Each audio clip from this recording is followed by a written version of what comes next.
What's up, nerds? It's Shane with Guys at Magic. Today, I'm joined by Hunter. Hunter, say what's up. What's up? We're going to go through and we're going to do a quick little upgrade, right, Hunter? There's a thing called Planeswalker Party. Yeah, that's right. Planeswalker Party. Party up in here. I'm excited. It's one of the precons coming out of Commander Masters. Hunter, why don't you just tell us a little bit about the Face Commander, what the deck wants to do, and then we'll jump into some additions. Yeah, so once again, the deck is called Planeswalker Party, and by the title of the deck, I can imagine you all know what it does. It's filled with Planeswalkers, and that's exactly what our commander wants to do. Our face commander of the deck is Commodore Guff. It is 1, a blue, a red, and a white for a starting loyalty of 5. It has a static ability that says, at the beginning of your end step, put a loyalty counter on another target Planeswalker you control. It has a +1 ability that says create a 1/1 red wizard creature token with tap, add a red, spent this mana only to cast a Planeswalker spell. And a -3 ability that says you draw X cards and Commodore Guff deals X damage to each opponent, where X is the number of Planeswalkers you control. And of course, Commodore Guff can be your commander. So, really quick off the bat, he is a little slow in terms of he makes that 1/1 red wizard creature that can tap for a red. Why can he only tap for a red? I don't know, because I guess he's a red wizard. But he can't be tapped right away, so you do have to wait another whole turn unless you give it haste somehow. And then the other cool part is drawing a bunch of cards with our commander if we have a bunch of different planeswalkers and draining our opponent at the same time. So, Commodore Guff, really cool. I like that he has a plus that protects himself. That's actually He pretty does. cool. Yeah, that plus does make a little body to protect himself. I just wish, because we are a 3-color deck, they would tap for more than just red, but here we are. Here we are. And what about the backup commander for this deck? Yeah, so the backup commander is Leori Spark-Touched Hunter. It is 1 blue, 1 red, and 1 white for a 3/3 legendary creature elemental cat. It's got flying, it's got vigilance, and it says whenever it deals combat damage to a player, choose a planeswalker type. Until end of turn, whenever you activate an ability of a planeswalker of that type, copy that ability. You may choose new targets for the copies. Really cool commander here, especially in blue, red, white. You could just fill the deck with just 3 specific commanders, which would probably be Teferi, Chandra, and Elspeth types. And then build around that. I thought it was pretty cool, but we do have a bunch of different planeswalkers in the deck, not just one kind of tribe, I would say. So, as well as Leori is, I just felt like Commodore Guff, being the face commander, sticking with it, even though you can swap these two out pretty easily. Well, right on. Without further ado, you want to just jump into some of your additions for the 100? Sure, yeah, let's go ahead and go to the additions. I am starting off with some creatures here. I know this is a Planeswalker party deck, but there are still going to be some creatures in this deck. It can't all be Planeswalkers. This first one is Dejiro with Eyes Open. It is 3 and 2 white for a 4/3 legendary creature human warrior. It has vigilance, and it says when it enters the battlefield, you may search your library for a Planeswalker card, reveal it, put it into your hand, and shuffle. And also, if a source would deal damage to a Planeswalker you control, prevent 1 of that damage. So it's a really cool tutor effect here, stapled onto a creature that also prevents 1 point of damage for anyone attacking our planeswalkers, and he can go ahead and block himself, so pretty cool. It seems like a easy include for a deck that is going to play a ton of planeswalkers. I like this card. Absolutely. Another easy include here was the Peregrine Dynamo. It is 3 generic mana for a 1/5 legendary artifact creature construct. It has haste, and you can pay 1, tap it, copy target activated or trigger ability you control from another legendary source that's not a commander. You may choose new targets for the copy. Unfortunately, it does say that's not a commander, so we can't use it on our own commander here. However, all of the other planeswalkers in the deck, as well as just planeswalkers in general, they just come staple with the word legendary. So, Peregrine Dynamo is able to copy all of the abilities from all of our other planeswalkers in the deck. What's better than 1 planeswalker activation? 2 planeswalker activations. Yeah, it's really hard to beat. Another creature that we're throwing in here that can be played as a creature or a planeswalker. Yes, that's right. We're doing both things at the same time. Myla, Crafty Companion. It is 1 and 2 white for a 2/3 legendary fox. It says whenever an opponent attacks 1 or more planeswalkers you control, put a loyalty counter on each planeswalker you control. And whenever a permanent you control becomes the target of a spell or ability an opponent controls, you may draw a card. So not only is it also similar to Tajiro, where it's allowing you to get that extra loyalty if we're getting attacked, it's pumping the whole team of Planeswalkers. And if they try to remove our Planeswalker, I could draw a card from it. The backside is Luca, Wayward Bonder. It is 4 and 2 red for a starting loyalty of 5. It has a +1 that says you may discard a card. If you do, draw a card. If a creature card was discarded this way, draw 2 cards instead. It has a -2 that says return target creature from your graveyard to the battlefield. It gains haste. Exile it at the beginning of your next end step. Exile it at the beginning of your next upkeep. And a -7, which is his ultimate, that says you get an emblem. With whenever a creature enters the battlefield under your control, it deals damage equal to its power to any target. Luca is very cool. I like this Planeswalker a lot. However, I think most of the time when I'm playing this deck, I'm going to be casting Mila Crafty Companion just because it gives that extra oomph to protect our Planeswalkers. I was going to ask you that same question. I was going to say, which side are you going to be playing it often? Because I feel like the creature is much stronger in your Planeswalker party. Like, he's cool, but man, that Fox is going to do a lot for you. Yeah, Luca costs 6, so it is kind of a lot. And we're not running a lot of creatures, so I mean, how often are we going to be drawing that too if we're discarding a creature? I don't know if we're doing it that much, but Mila Crafty Companion is fantastic. So this is a Planeswalker party. We went through the creatures. What do you got for me in the Planeswalker department? Of course, this is a Planeswalker party, like you said.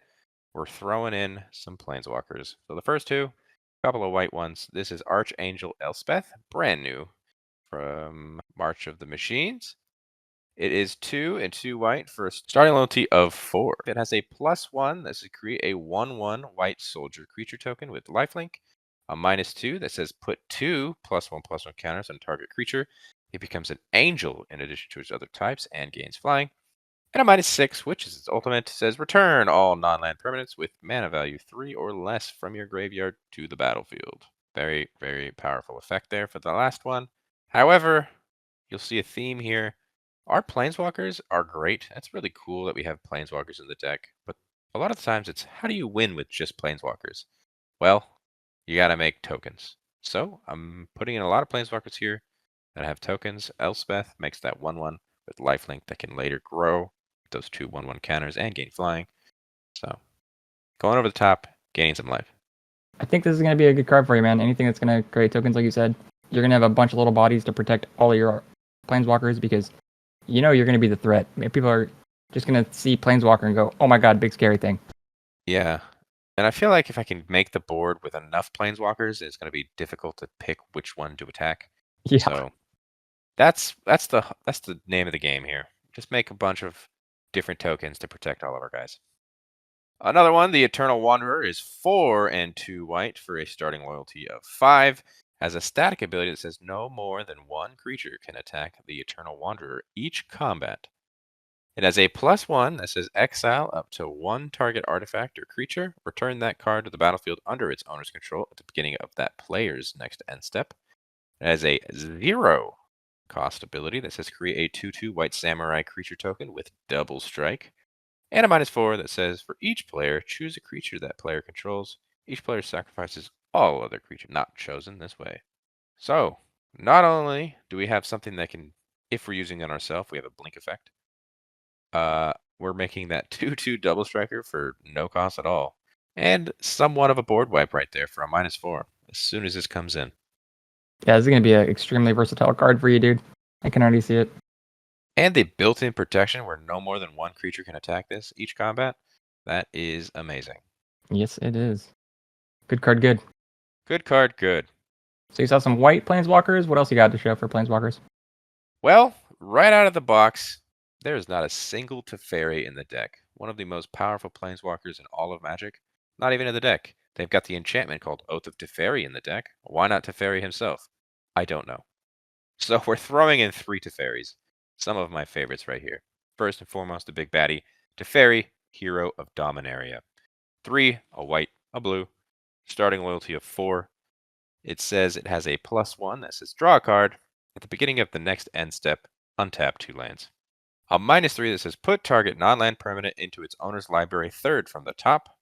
And a -8, which is the ultimate, is you get an emblem with whenever you draw a card, exile target permanent and opponent controls. So Teferi, if you get that ultimate, it is so, so good. Yeah, this Teferi is proven time and time again to be extremely strong. Drawing cards, untapping lands, and then just getting rid of something and making your opponent draw it again is so stupid. Yeah. Hey, you like that card? You can draw it in 3 more turns. No Yeah, problem. essentially, let me just skip your draw step. And yeah, just that +1 of drawing a card and untapping 2 lands to potentially hold up something on someone else's turn. Next up, Teferi, Master of Time, 2 and 2 blue for starting loyalty of 3. Has a static ability that says you may activate loyalty abilities of Teferi, Master of Time on any player's turn anytime you can cast an instant. Has a +1 to draw a card, then discard a card.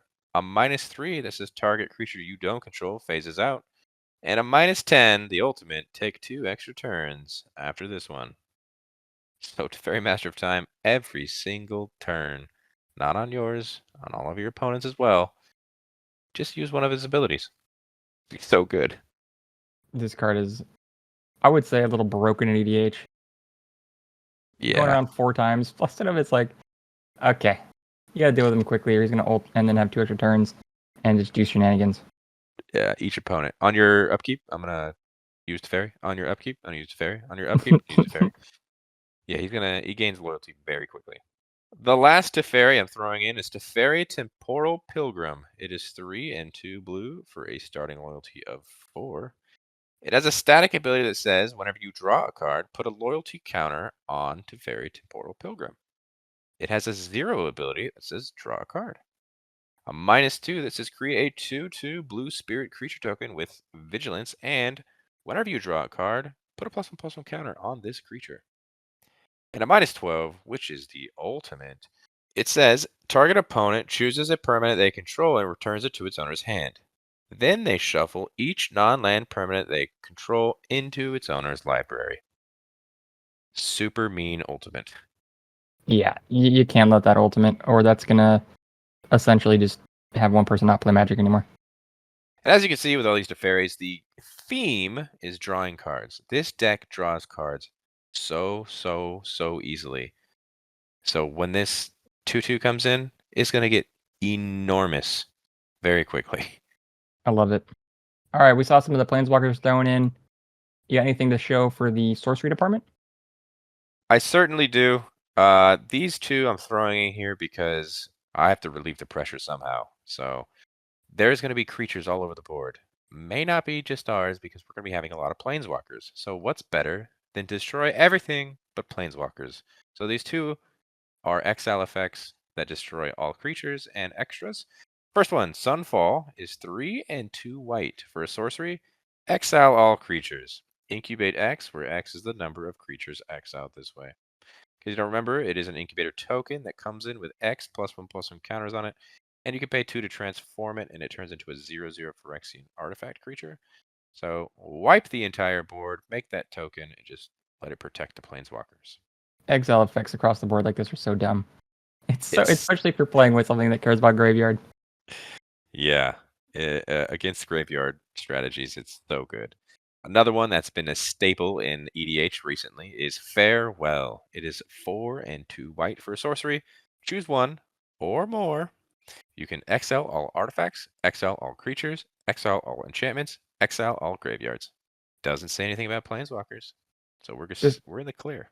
this card should just say exile all fun. That's the way I feel. No, but we're a party. It is all the fun. We Oh, got you're right. You're right. planeswalkers. Well, your party's popping off, but your opponents are going to be just leaving empty-handed. All right, we saw some sorceries. What about some other kind of spells? Yeah, so I'm throwing in one instant here. I like this card a lot. This card is currently running in standard. Experimental Augury. 1 and a blue for an instant. Says look at the top 3 cards of your library, put one of them into your hand and the rest on the bottom of your library in any order, and proliferate. So go ahead and just look at the top 3. pick the best one. Maybe you need that Sunfall or Farewell right now, and you just got to search for it.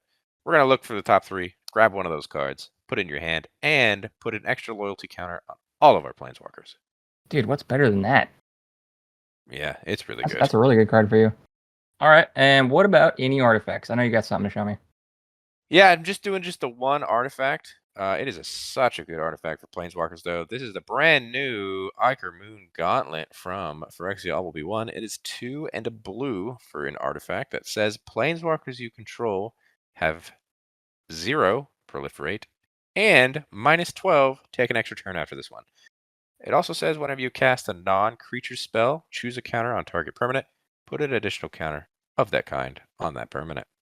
So if this comes down, if we don't have really anything to do with our Planeswalkers, we'll just proliferate the team.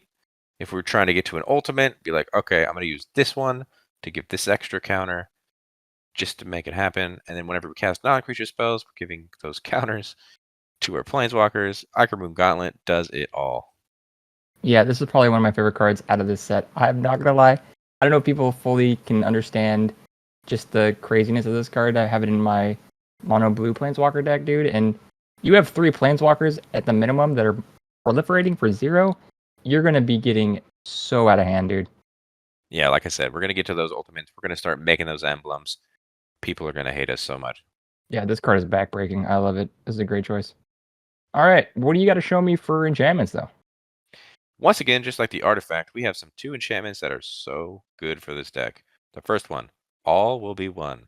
It is 3, 2 red. For an enchantment, it says whenever you put 1 or more counters on a permanent or player, All Will Be One deals that much damage to target opponent, creature an opponent controls, or planeswalker an opponent controls.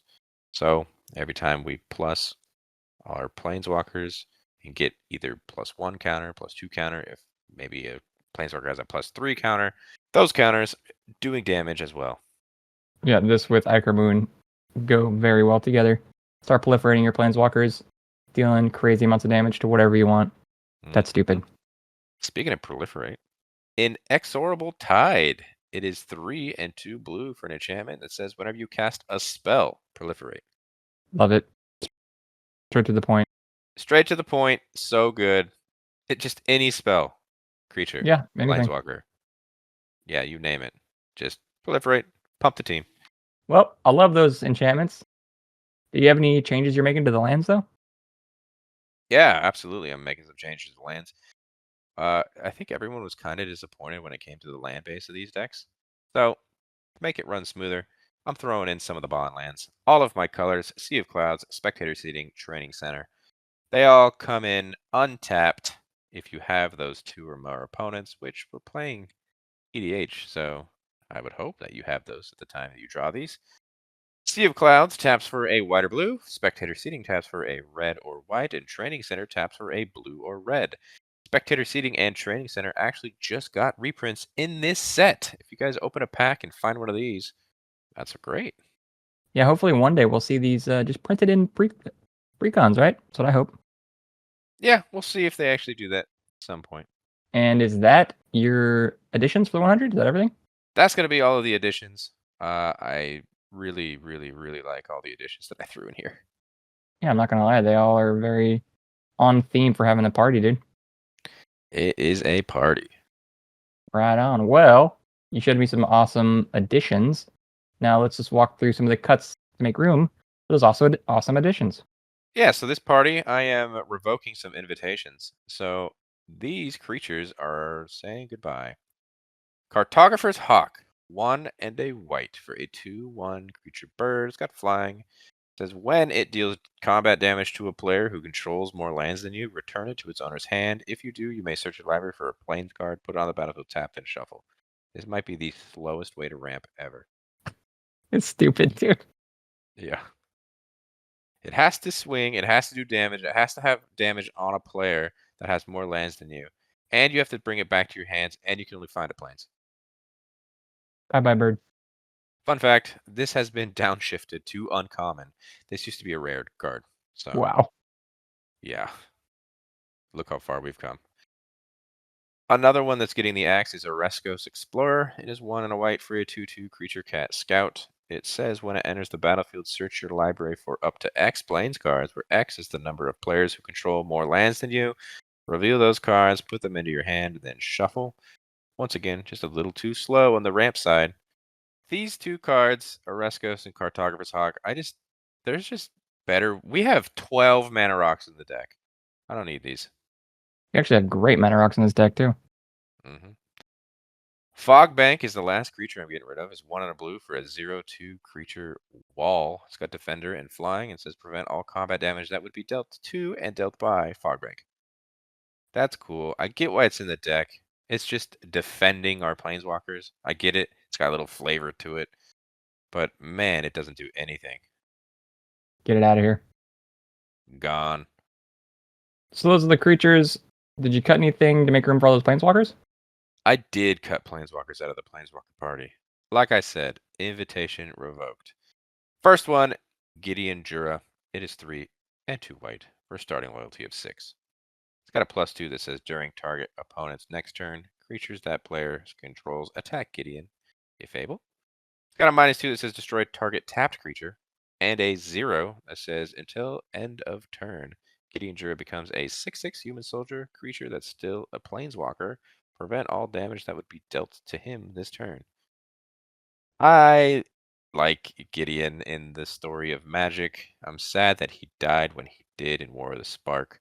He was one of my favorite planeswalkers. However, as Magic has evolved, this card in particular isn't as good as it used to be. So we just put through in better planeswalkers. Yeah, this is not that good of a Gideon. We're also getting rid of your favorite character in Magic Chain. This is Jace Beleren. 1, 2 blue for a starting loyalty of 3. A +2, this is each player draws a card. A -1 that says target player draws a card. And a -10 that says target player mills 20 cards. Really good in Standard. Really bad in EDH. I am not trying to get the table to draw a card. Nor do I want a -1 just to have myself draw 1 card. And I do not care about milling 20 cards. I love Jace. I'm not a big fan of this Jace. Yeah, the original, the straight up Jace Beleren ain't happening. I'm also getting rid of a new Planeswalker.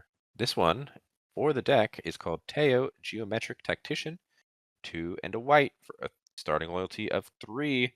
Has a static ability that says when he enters the battlefield, create a 0/4 white wall creature token with Defender and Flying. Has a +1 that says you and target opponent each draw a card. A -2 that says choose left or right. Until your next turn, each player may attack only the nearest opponent in the last chosen direction and planeswalkers controlled by that opponent. So, that +1, I've already said it on the Jace. I do not like helping my opponent. I'm not saying I'll draw a card and you get to draw a card. I don't Please? care about the wall he makes. And also the -2, I get it. It prevents people from attacking you, which is really cool, but you're still getting attacked by the one player, and people are not going to like that. Yeah, this is it's meh. It is meh. The final planeswalker we're getting rid of is just the Wanderer. It's 3 and a white for a starting loyalty of 5. It says prevent all non-combat damage that would be dealt to you and other permanents you control, and a -2 that says exile target creature with power 4 or greater.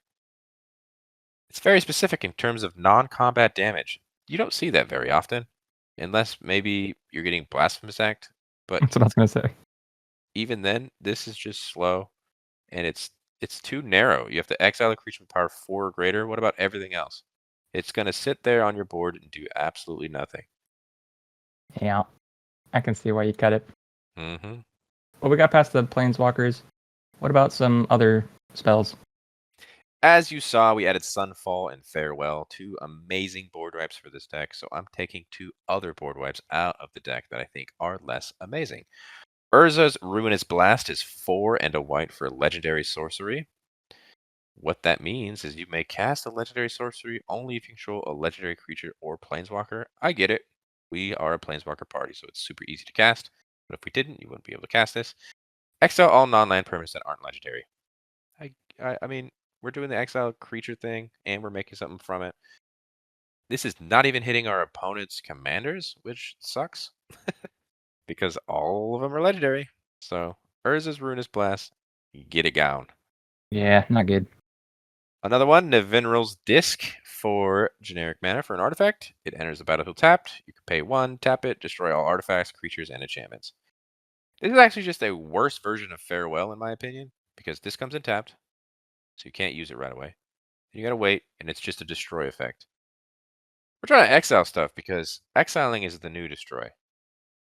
Well, it is a new destroy when you're trying to play with decks that care about things in your grave. Let me tell you right now, if you played this card, I would have loved it so much more than your exile effects. No, that's why it's leaving. Oh, well. That sucks. Well, those board wipes made sense. You made room for better board wipes. What about some other spells that you're just not too high on? Yeah, so I'm not too high on this brand new card that they also added in this deck. Guff rewrites history. 2 and a red for an instant. For each player, choose target non-enchantment, non-land permanent that player controls. Those permanents' owners shuffle them into their libraries.